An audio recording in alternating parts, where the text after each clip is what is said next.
death is a second away. People die every 5 minutes from a fentanyl overdose in America. There's 200 a day. It's a plane crash every day that's happening, and we're not doing anything about it, right? And so that's why we're here. The old way is out. The game's changed, the drugs changed, intervention has changed, and treatment's got to change. Welcome, everybody, to the very first episode of Die Sober. I'm your host, Darren Hobbs. This is my co-host, Zach Livingston. Thanks, man. I'm excited about this. This is going to be fun.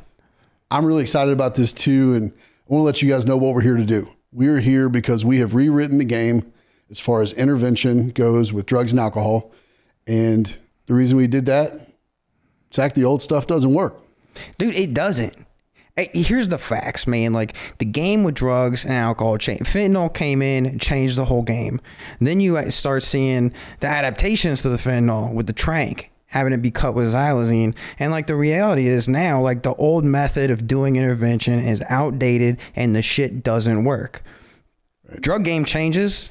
Intervention's got to adapt and change with it, and it has yet to do so. Right. That's what we figured out how to do. And I think most of America is slow to recognize that fentanyl is in everything, right? If you're buying street pills, you're buying cocaine, you're buying meth, odds are fentanyl's in it, and fentanyl kills.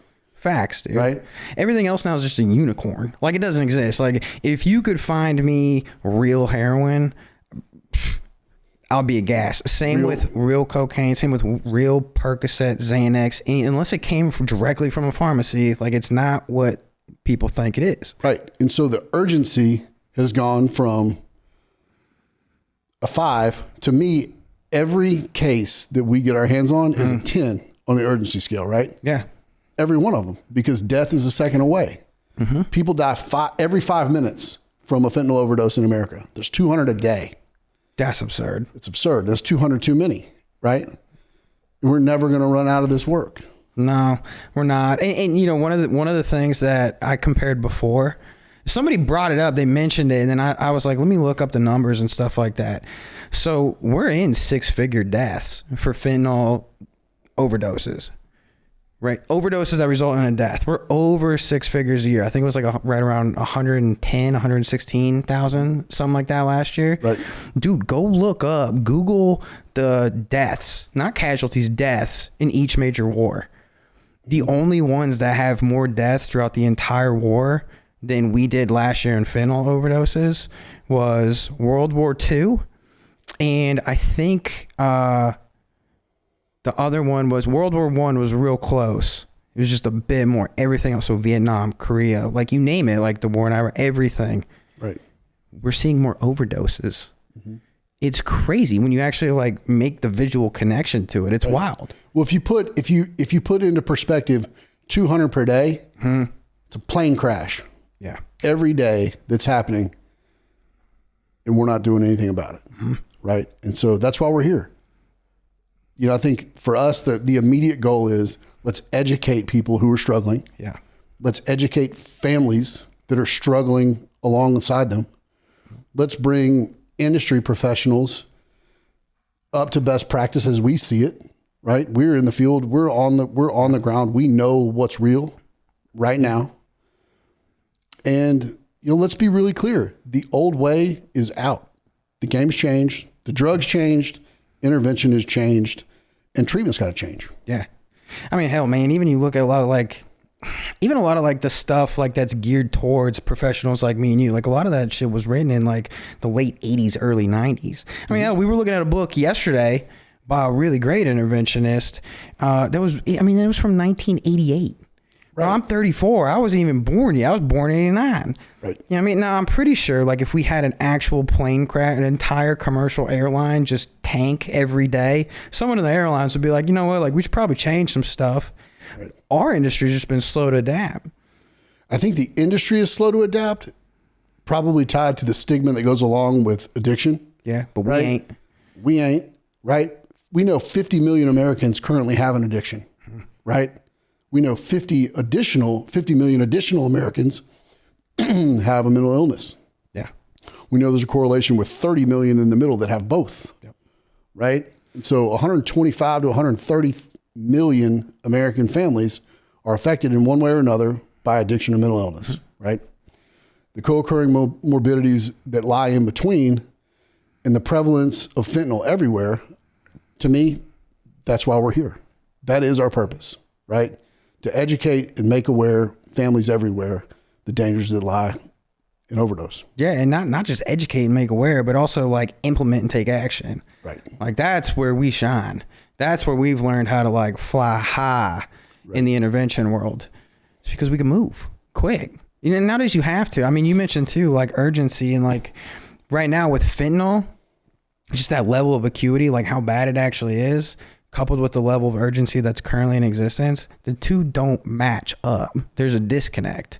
And like it's so of course what we see historically speaking having worked, no longer working now. Right. And I can say that over relatively, I've been doing this work for 10 years and the game has changed inside those 10 years, right? Relatively short span in time. Yeah. 2016 is when fentanyl really started showing up. Pills became more likely to be counterfeit. Blast to 2020. Heroin got really hard to find. 22, heroin's a unicorn. Today, it's everywhere, right? So for families out there struggling, for guys and girls out there who are using, we want you to use us as a platform to learn. We want to guide you. We want to teach you. We want to be with you. We want you to walk with us as we point things out. We want to be your guides, your coaches, your teachers. And Zach, I'm excited, man. This is the ride. We've kind of teed this up for a while. Yeah, we've talked about it for a long time too. And you know, once we got like the track record for success and the playbook to go with it, like it just makes sense to be like, here you go. Right. Try to give it away for free. Right. And that's really the goal here.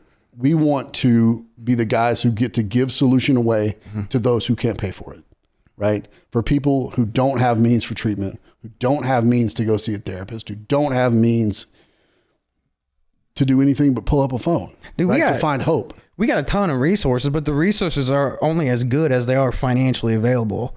Right. And once again, just like with intervention, when we talk about urgency versus acuity and there being a gap, the same thing lies true for a lot of people as it pertains to resources and the financials associated with that. Right. And I think the difference between us and the industry, like I love this field, but I think this industry's become trash, complete fucking trash. Agreed. Because it's about money. It's about insurance. It's about length of stay and utilization. It's not about treating a person. We love people, right? Like I want this show and I want for me and I want for you to be agents of fucking change, right? Like we're here and we've got change coming with us. We're going to Robin Hood the shit out of solution and give it to you guys. That's what we're here for. I like it. You're giving goosebumps, man. You can't see it because I'm wearing this flannel, but at the same time, like I can feel the hair standing up on my arms. Agents of change, man. We should get big ass like window decals for back glass on our trucks. Statements like that. That's what trucks are for. Fact. You know, it's so here's the thing with like the tattoo shit. Like it's all about balance. You know what I mean? Like why you think like this is all premeditated? You know, like why you think I got my hair like this? Right. And I think that's us personally, and how we deliver professionally is, I mean, we're guys who have lived addiction. We're guys who have seen solution. We are guys who have brought solution and evolved in our time in the industry. Yeah. And it goes back to purpose. Like there's no way I should still be alive. There's no way you should still be alive. Hell no. Right? Like what are the odds that we're both still alive and together? Right? And I mean, go back to 20, whatever, 14, 15, 16. Did 2016. Cause I got picked up at the airport on Halloween, 2016.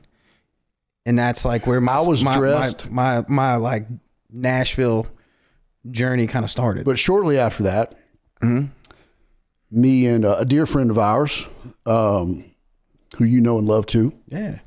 Probably be a guest, Mr. RR, right? He shows me a phone and he's like, hey man, I got to go get this fool. He's smoking crack at Centennial Park. I was going to say, which time, not smoking crack, but was he like, I got to go get this kid again? Because You had to, like, okay, like, you know how, like, there's always, like, these little, like, kind of weird, like, flashes of signs of what might be to come in the future, but before, and you see a hindsight, you know what I mean? Like, I remember, like, perfect example, what was it? Probably 2008, I think, 2007, my first treatment center ever, and they used to always, like, in their free time, like, watch the show Intervention, and I remember being, like, sitting on the couch being like, I'm never going to stay sober, but that would be cool to do. And like now we're on the show, you know, like little flashes like that. Did you think you were going to be? Did you think you were going to be the addict, or did you think you were going to be in the I was chair? like, if I ever did I'm not going to be sober, but if I ever did get sober, like that would be some cool shit to do. Yeah. And it was like, I don't know, like, okay, like signs like that, you know what I'm saying? But like, even back at that time, like we crossed paths a bunch of times before. Like I knew who you were. Because I was always like, who's the big dude in flip-flops and who only wears Rogue Fitness t-shirts? Yeah, guilty. Yeah, and he like let me know who you were. So like we were always crossing paths and stuff like that, but we didn't really know each other really yet. Not yet. Yeah, well, I remember he and I were at lunch, and he shows me, he's like, man, I got to go. He shows me a Snapchat of you catching fish clearly out of your mind at Centennial Park. And the statute of limitations on that is all over with. Hey, they were biting that day, you know. They were biting that day, and you were just smoking a little crack. It's all good. It started good. It always started good. It started real good. So that's the first time I remember hearing this name. You hear a name every now and then, it just sticks with you, right? So I hear Zach Livingston, and then fast forward a little bit. Treatment center I was running, we needed. I think it was a 12-step guide type guy.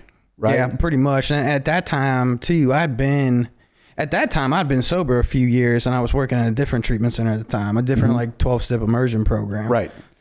And so that's the character we wanted. And I asked around, and I hear this name again. So I get a phone number. I get you on the phone. We kind of hit it off. And, we play the who you know game, and it's kind of like cool. Yeah, that was an interesting first interview, by the way. Because it was right after 4th of July, and I have like I broke the curse last year, but I have like this bad habit of ending up in ERs on 4th of July, just getting too rowdy. And it was right after 4th of July, and I showed up, and I had the tip of my finger had recently been sewn back on, and I had a healing face tattoo. It was this one. It was the smaller face tattoo. And I had a healing face tattoo and a sewn on finger to interview you. And you were like, you're perfect. It's like, sure? Yeah, sounds good. When can you start? Yeah, it's pretty much how that went. Weren't you like hiding because you were on the clock, right?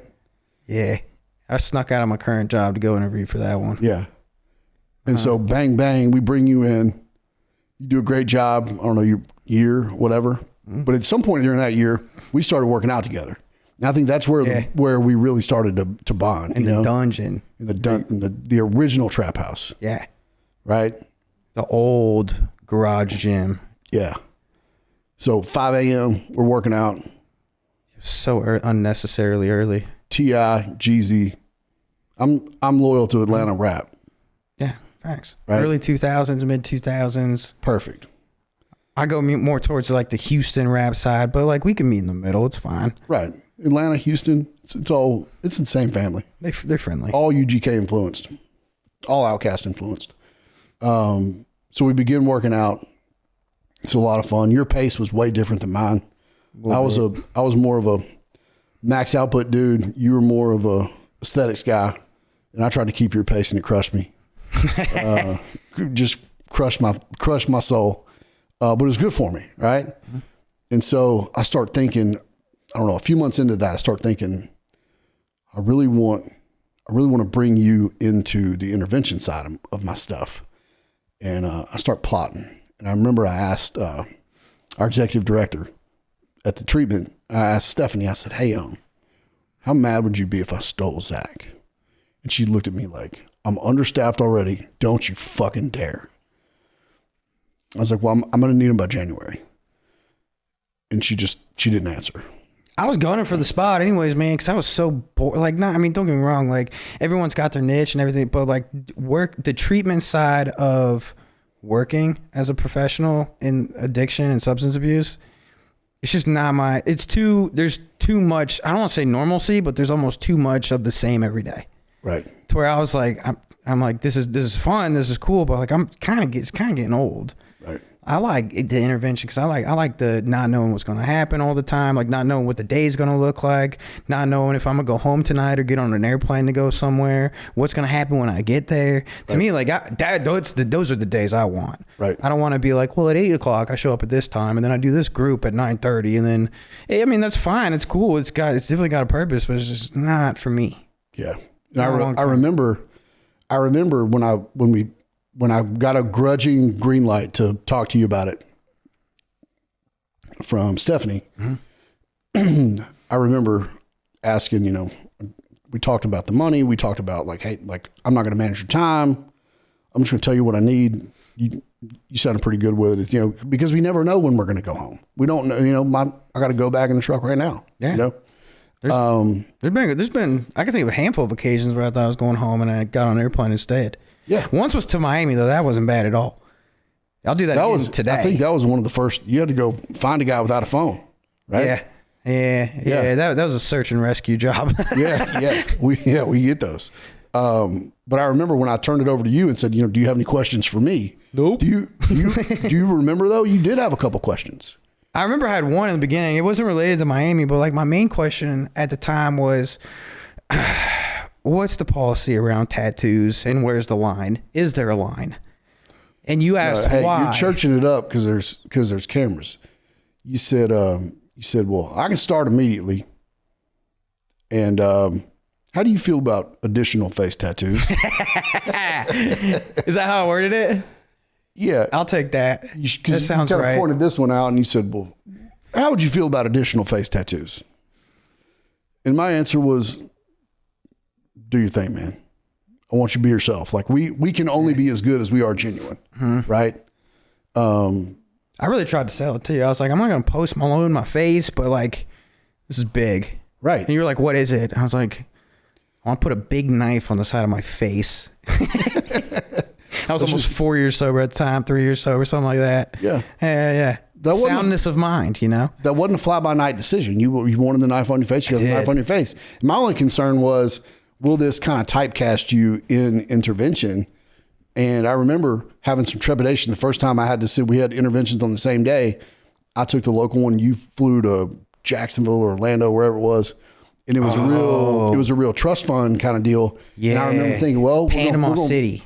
Yeah. We're going to find out if the face tattoos can float with the trust fund crowd. Mm-hmm. And you went down there and crushed it.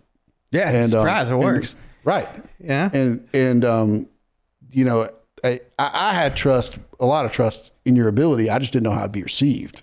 I didn't either. And it's never been an issue. No, it's almost been weird too, because it seems like, I got a pretty good batting average across the board, but it seems like my strongest niche has always been like, young men's intervention. And by that, I mean like 40 years old and below.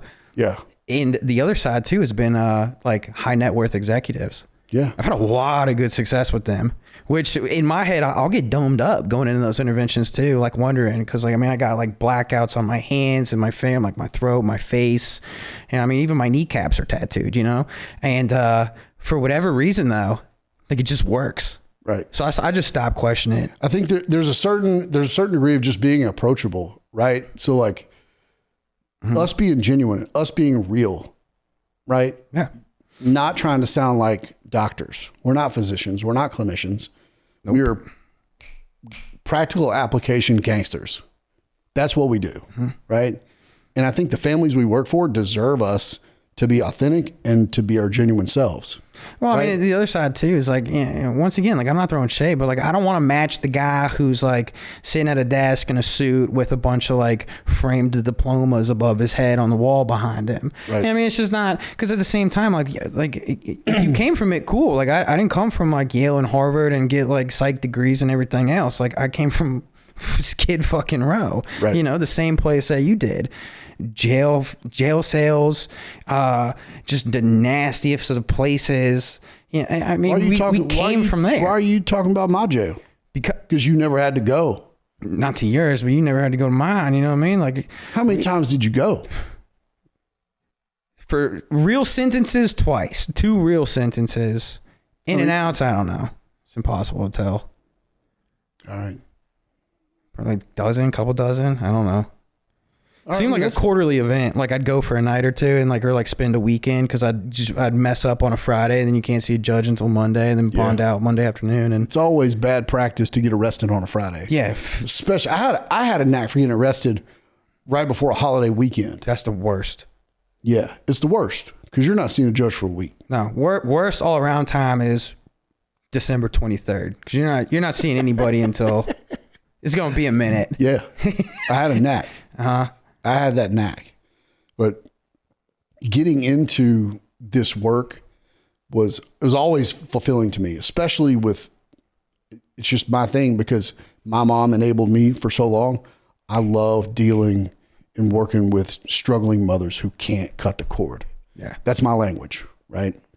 That is, if I got to do one kind of job all day, every day, it would be mothers and sons, right? Moms, you just can't do it. And moms always get me. Yeah, and you mentioned as a younger guy watching the show in rehab, watching the show Intervention. Yeah. I thought before I got sober in 2010, my parents knew I was trending to the toilet of life. Like they realized that they should stop warning me about the people that are doing bad things and that I had become the people they had warned me about. Yeah. They knew that. And that show was new. It was somewhat new.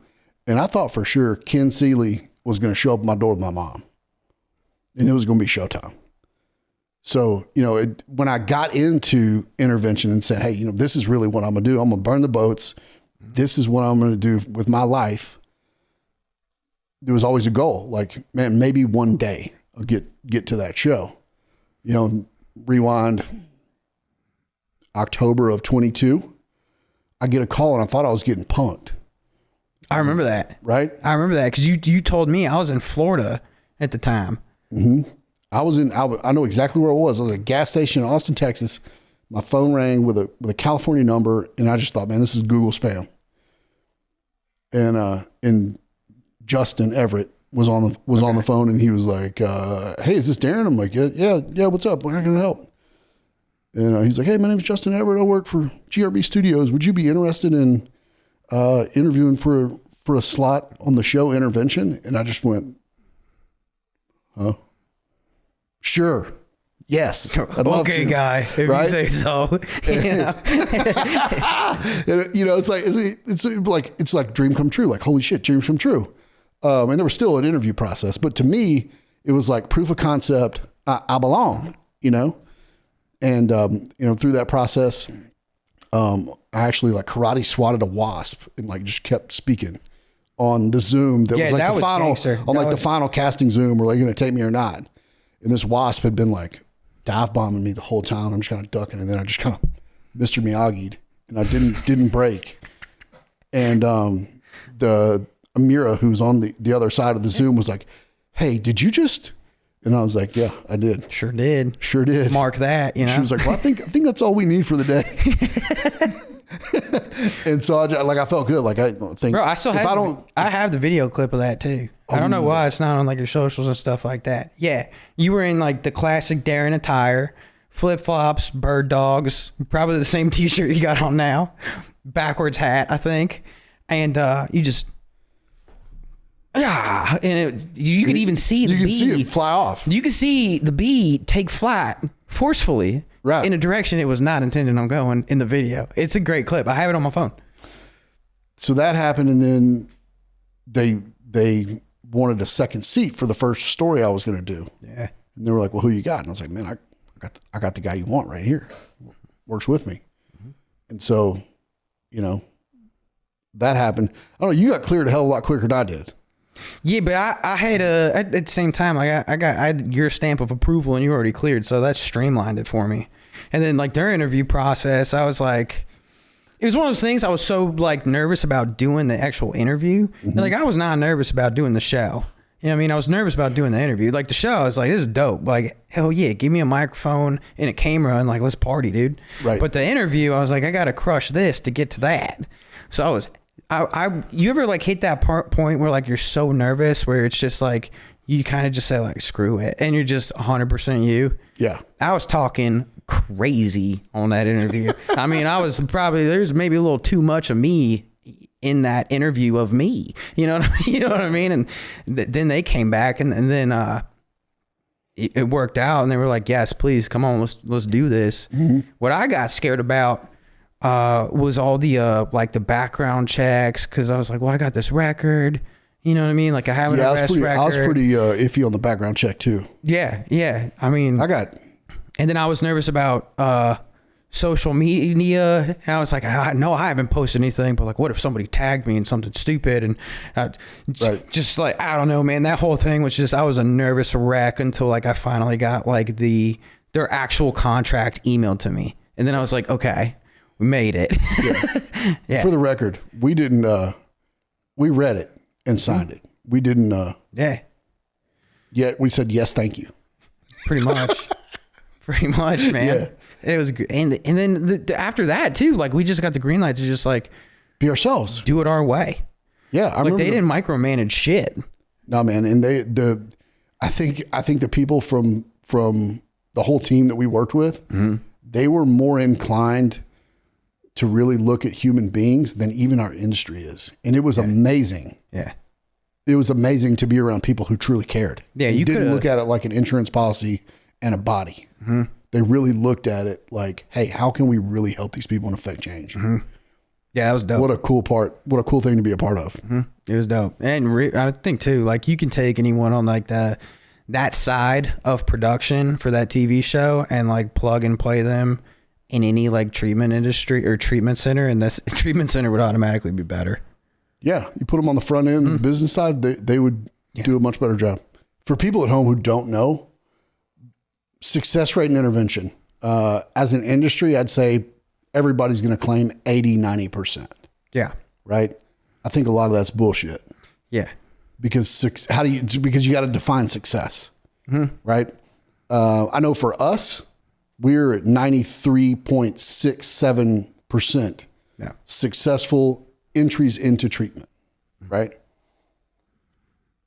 It's hard to argue with. It is hard to argue with. And for me personally, I look at my batting average as like a two-parter.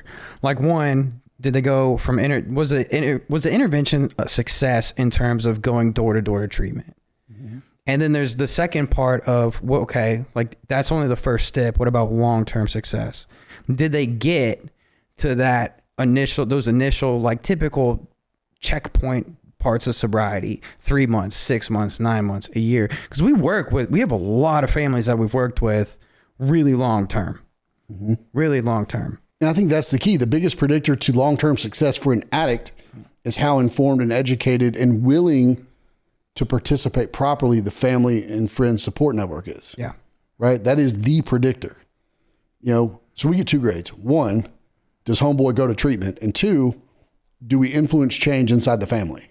Whether we got them for 3 months, 6, 9, 12, whatever. And we've got several that are over, pushing 5 years with us now. Yeah. Right. And I think that's the key. Do we foster success all throughout the family? Because no matter how much blame is cast on the active drug addict, he or she is just a symptom of a sick family. Yeah. Right. They didn't wake up and go, hey, you know what? Instead of being a pilot or a police officer or an athlete, I'm going to sell my body. I'm going to frequent pawn shops. Yeah. I'm going to jab every fucking vein in my being, and I'm going to be a drug addict when I grow up. Yeah. Nobody ever fucking said that. I've yet to wake up ever at any point in my life and say, you know what? Like today I'm going to make my mom cry. Today I'm going to make her divorce me. Today I'm going to even make the dog not want to even look at me the right way. Yeah, it's never happened. Right. It's never happened. And for those who are in the deep cycle of addiction, it's important. I want everybody at home to know that poor soul has lost the power of choice a long time ago. It ain't a willpower problem.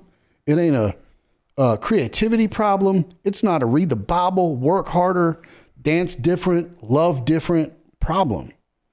They've lost the power of choice. And so when we come in to truly intervene, we've got to hit them with, a lot of times we've got to bring boundaries to life. Drug addicts like me, drug addicts like you, we don't change until it is demanded. We can demand with kindness, And that is our pattern. But hey, your drug addiction, your mental illness is not your fault, but today it becomes your responsibility. Yes. And we're going to frame that up for you. We're going to walk with you. Correct. Right. That's what we want our families to be able to say and then put into place. Mm-hmm. And I think that's what makes us different. We bring practical solution to family problem, family solution, right? It all has to run together. Perfectly put.